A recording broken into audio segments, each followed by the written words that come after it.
Dito sa Kapatid Ko Sagot Kita, walang munting kahilingan na di namin mapagbibigyan. Isang batang may cancer. Pangarap daw niyang makitang idol niyang si Willie Revillame. Ang kanyang simpleng pangarap, agad naming tinupad.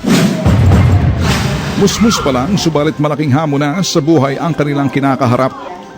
Di nasing sigla ng ibang mga bata ang kanilang pang-araw-araw na buhay. Hindi po mamamatay si Joy Joy kasi hindi po ako masusuko hanggat kaya ko. Imbes pumasok sa eskwelahan, ospital ang kanilang pangalawang tahanan. Sa sitwasyon ni Joy Joy, ito ay nangangailangan ng masusing gamutan, no? Ngunit ito ay may pag-asa.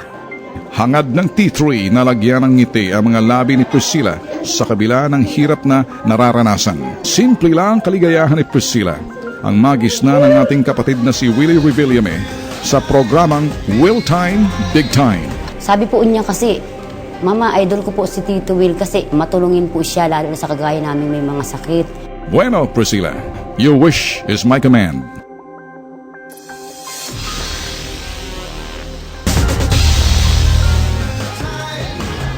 Labis ang tuwa ni Priscilla nang sorpresahin siya ni kapatid Willie.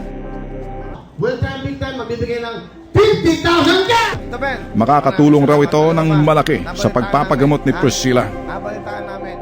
May kasabihan, smile and the world will smile at you. Ito ang nakita namin sa mukha ni Priscilla. Nagpapasalamat po ako kay Tito Will dahil po na tupad na po yung gamot ni Joy Joy. Siyempre kay Tito Ben, doon po, napakabait po talaga ng dalawang yan. Maraming salamat po Tito Ben. Thank you po Tito Will.